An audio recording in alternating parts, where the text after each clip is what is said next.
ಮಂಡ್ಯ ಜಿಲ್ಲೆಯ ನಾಗಮಂಗಲದಲ್ಲಿ ನಿನ್ನೆ ಗಣೇಶೋತ್ಸವದ ವಿಸರ್ಜನಾ ಮೆರವಣಿಗೆ ಸಂದರ್ಭದಲ್ಲಿ ಮತಾಂಧ ಮುಸ್ಲಿಮರು ಗಣೇಶ ಉತ್ಸವದ ಮೆರವಣಿಗೆ ಮೇಲೆ ಕಲ್ಲು ತೂರಾಟ ನಡೆಸಿ ಚಪ್ಪಲಿ ತೂರಾಡಿ ತದನಂತರ 25ಕ್ಕೂ ಹೆಚ್ಚು ಅಂಗಡಿಗಳನ್ನು ಬೆಂಕಿ ಹಾಕಿ ಪೆಟ್ರೋಲ್ ಬಾಂಬ್ ಬಳಸಿ ಬೆಂಕಿ ಹಾಕಿರೋದನ್ನು ನೋಡಿದಾಗ ಈ ಕೃತ್ಯ ಪೂರ್ವಯೋಜಿತ ಕೃತ್ಯ. ಕಳೆದ ವರ್ಷವೂ ಕೂಡ ಗಣೇಶೋತ್ಸವದ ಮೆರವಣಿಗೆ ಮೇಲೆ ಗಲಭೆ ನಡೆಸುವಂತ ಪ್ರಯತ್ನವನ್ನು ಮಾಡಿದ್ರು.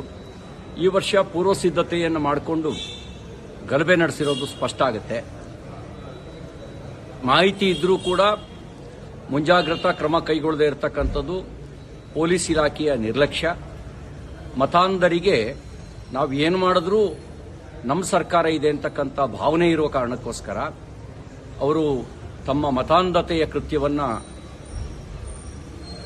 ಮನಸೋ ಇಚ್ಛೆ ಮಾಡ್ತಾ ಇದ್ದಾರೆ.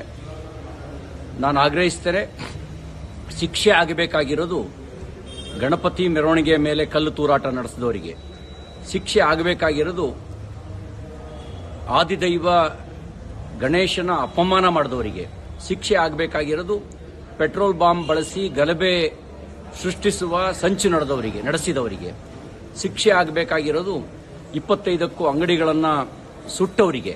ಅದರ ಬದಲಿಗೆ ಗಣೇಶೋತ್ಸವದ ಮೆರವಣಿಗೆಯ ನೇತೃತ್ವವನ್ನು ವಹಿಸಿ ಪೊಲೀಸರ ನಿಷ್ಕ್ರಿಯತೆಯನ್ನು ಖಂಡಿಸಿ ನ್ಯಾಯ ಕೇಳಲಿಕ್ಕೆ ಹೋದವರನ್ನೇ ಬಂಧಿಸಿ ಅವ್ರ ಮೇಲೆ ದೌರ್ಜನ್ಯ ನಡೆಸಿರ್ತಕ್ಕಂಥದ್ದು ಇದು ಕ್ಷಮಿಸಲಾರದ ಅಪರಾಧ.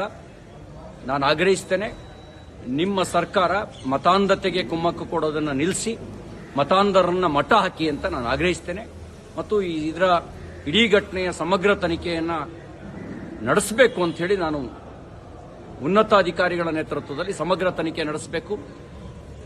ಬೇರೆ ಬೇರೆ ಕಡೆಗಳಲ್ಲಿ ನಡೀತಿರ್ತಕ್ಕಂಥ ಗಲಭೆಗಳನ್ನು ನೋಡಿದಾಗ ಕಲಬುರಗಿಯಲ್ಲಿ ಸಣ್ಣ ಕಾರಣಕ್ಕೆ ಅಲ್ಲಿಯ ಬೈಕ್ ಶೋರೂಮಿಗೆ ಬೆಂಕಿ ಹಾಕಿರೋದಿರಬಹುದು, ಚಿಕ್ಕಮಗಳೂರಿನಲ್ಲಿ ವೈದ್ಯರ ಮೇಲೆ ಹಲ್ಲೆ ಮಾಡಿಸಿರೋದಿರಬಹುದು, ಇವೆಲ್ಲ ಒಂದೇ ಕೋಮಿಗೆ ಸೇರಿದ ಮತಾಂಧರೇ ಈ ಎಲ್ಲ ಕೃತ್ಯವನ್ನು ಮಾಡಿರೋದನ್ನು ನೋಡಿದಾಗ ಇದರ ಜಾಲ ಯಾವುದೋ ಒಂದು ದುರುದ್ದೇಶವನ್ನು ಇಟ್ಕೊಂಡು ಈ ರೀತಿ ಕೃತ್ಯವನ್ನು ಮಾಡ್ತಾ ಇದ್ದಾರೆ ಅಂತಕ್ಕಂಥದ್ದು ಒಂದು ಅನುಮಾನ ಬರ್ತಾ ಇದೆ. ಇದರ ಸಮಗ್ರ ತನಿಖೆ ಆಗಬೇಕು ಅಂತ ಆಗ್ರಹಿಸ್ತೇನೆ.